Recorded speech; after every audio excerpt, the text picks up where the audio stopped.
مولانا جلال الدین رومی نے ایک مثال دی ہے. حضرت مولا روم رحمت اللہ تعالیٰ علیہ فرماتے ہیں کہ ایک بچہ امیر باپ کا بیٹا تھا تو خراب ہو گیا. وہ غرض لڑکوں کے ساتھ پھرنے لگا، باپ کی دولت ساری ضائع کرنے لگا. والد اس کو سمجھاتا لیکن اس کی سمجھ میں بات نہ آتی. ایک دن گھر کے اندر کنواں تھا. جو امیر لوگ ہوتے تھے وہ گھروں کے اندر کنواں کھدوا لیتے تھے. کیونکہ امیر تھا تو گھر کے اندر کنواں تھا، اس کے قریب اس نے اپنی چارپائی الٹی کر کے بچھا لی. بیٹا شام کو گھر آیا تو کہنے لگا بیٹے کنگال ہو گیا، دیوالیہ نکل گیا، کوئی حال ہی نہیں. میں بڑا پریشان ہوں، شام کی دوائی کے بھی پیسے کوئی نہیں. جا کہیں سے 2 آنے لا، میں نے دوائی لینی ہے. اس نے کہا ابا جی مسئلہ ہی کوئی نہیں. دوست کے دروازے پہ دستک دی. دوست باہر آیا، کٹھے کھاتے رہتے ٹکے بٹیرے. باہر آیا، ہاں جی. اس نے کہا 2 آنے چاہیے. کوئی مسئلہ نہیں، سجن ہے تو اپنا. 2 آنے دے دیے، لا کے ابا جی کو دیے. ابا جی نے دوائی کے لیے لیے تھے، جب ہاتھ پہ آئے تو کنویں میں پھینک دیے، کنویں میں ڈال دیے. چپ کر کے چلا گیا. سویرے پھر ابا جی نے کہا بیٹے 2 آنے چاہیے، شام کو دوائی لینی ہے. کوئی مسئلہ ہی نہیں، بڑے سجن ہیں. دروازے پہ دستک دی، دوست باہر آیا، 2 آنے چاہیے، لے لو. ابا جی کو دیے، کنویں میں پھینک دیے. تیسرا دن، چوتھا دن، سجنوں کو پتہ چل گیا کہ بھوکا ہو گیا ہے. خبر پہنچ گئی، آج 2 آنے لے آنا ہے. انہوں نے کہا کل میرے کو بھی کھڑے سو. اب شہرت ہو گئی کہ اب اس کے پاس شے ہے، بھوکا ہے. اب دروازے بند ہونے لگے، کھڑکیاں بند. انہوں آدھے میں کار کو نہیں. اب حال جو تھا وہ خراب ہونے لگا. کوئی نہیں پوچھنے والا، پریشان ہو گیا. ابا جی نے تو 2 آنے مانگ لینے ہیں شام کو. ملا رومی رحمت اللہ تعالیٰ علیہ فرماتے ہیں شام ہوئی، صبح دن چڑھا تو اٹھا. ابے نے کہا 2 آنے. اپنے شہر میں مزدوری بھی نہیں کر سکتا تھا، سارے جانتے تھے کہ چودھری صاحب کا بیٹا ہے، سیٹھ صاحب کا بیٹا ہے. دوسرے شہر چلا گیا.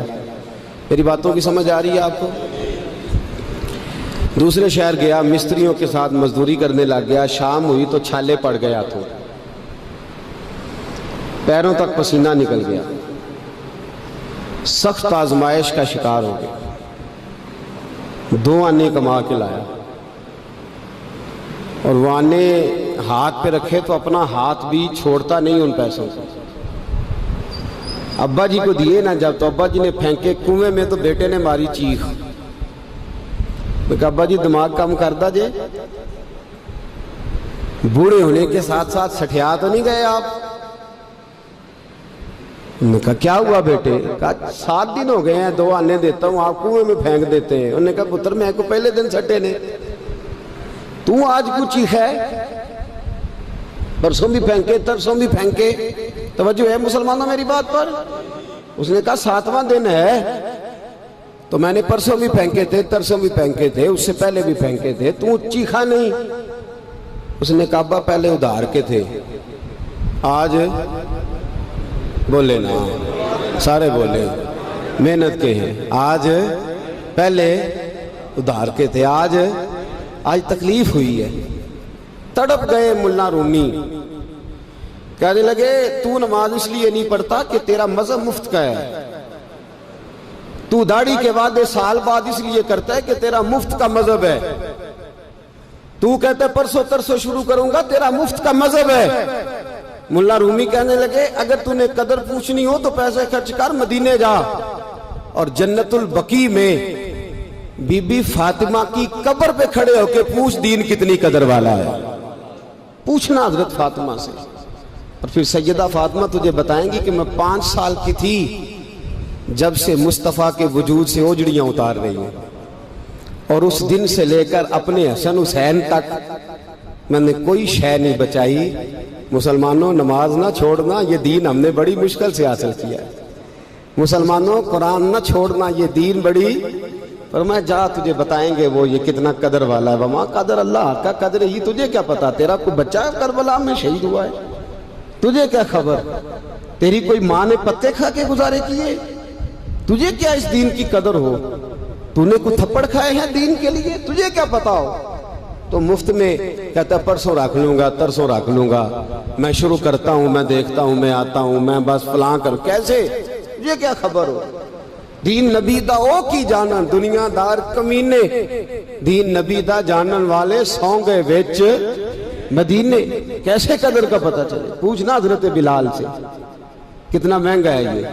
حضرت عمار بن یاسر کی قبر پہ کھڑے ہو ملک شام میں جا کے، وہ تجھے بتائیں گے دین بڑا مہنگا ہے، بڑی مشکل سے لیا ہے، بڑی مار کھائی ہے. میری ماں سمیہ کے پیشاب والی جگہ نیزہ مار کے ابو جال نے قتل کر دیا تھا. کہ پوچھ تجھے پتا چلے یہ کتنا مہنگا ہے. تجھے کیا خبر ہو اس کی قدر کیا ہے؟ اور پھر بھی تجھے سمجھ نہ آئے، پھر بھی تجھے خیال نہ آئے. تو مولا رومی کہتے ہیں کبھی سیدہ ختیجۃ الکبریٰ سے پوچھنا، نبی پاک تجھے اپنا درد نہیں بتائیں گے، ختیجۃ الکبریٰ بتائیں گے کہ ساری رات رسول رحمت جا کے کہتے تھے یا اللہ میری جھولی پھیل گئی ہے، میری قوم کو ہدایت کا نور دے دے. رات روتے گزر جاتی تھی، دن پتھر کھاتے گزر جاتا تھا. مفت کا دین آیا، کر لیتے ہیں، سوچ لیتے ہیں، سمجھ لیتے ہیں. دماغ انگریزی، ذہن انگریزی، لباس انگریزی، چہرہ انگریزی، اٹھنا بیٹھنا انگریزی، طرز حیات انگریزی. یہ مسلمان ہیں جنہیں دیکھ کے شرمائے یہود. سویرے موٹر سائیکل پہ بٹھا کے جاتے ہیں سکول چھوڑنے بیٹے کو، اور ادھار پیسے لے کے فیس جمع کراتے ہیں. لیکن قاری صاحب کے پاس بچے کا مخارج ٹھیک ہوئے ہیں کہ نہیں اس کی کوئی فکر نہیں کسی کو. قرآن شریف ہے، قاری صاحب پڑھانے آئے ہیں سائیکل پہ، بیچارے 1000 روپیہ لینا ہے انہوں نے، وہ باہر کھڑے ہیں دروازے پہ، اور نواب صاحب کے بچے اندر بیٹھے. وہ کہتے ہیں اوہ قاری صاحب تو ہم دسنا یاد نہیں رہا، بچے نے پرسوں نے نان کے ٹر گئے نالے تسی تے قاری ہو، ایڈے قاری ہو چھوٹے جے مسجد دے مولوی ملوانے، پھر آ جائے پھر کیڑی گل ہے. ہاں وہ ایم ایس سی والا ٹیچر ہوتا تو اس کو پہلے کال جاتی یا آج آپ نے نہیں آنا. آپ فما قدر اللہ حق قدر ہی. مسئلے پوچھتے ہیں لوگ، مسئلے کہتے ہیں جناب دعائے قنوت نہ آئے تو وطروں میں کیا پڑھنا ہے؟ میں نے کہا جنازہ پڑھ لو اس قوم کا جس کو 48 سال کی عمر میں بھی دعائے قنوت یاد نہیں ہوئی. ابھی بھی منت کے ساتھ تمہیں کہا جائے کہ دعائے قنوت یاد کر لو. ابھی بھی جس کے گھر میں کار آتی ہے وہ چلانی سیکھ دیتا ہے یا پڑوسی کو دے دیتا ہے؟ بولے نہیں ادگوانڈیاں نو دیندا ہے، مینوں نہیں چلانی ہوندی تسی رکھ لو. عجیب تماشا ہے.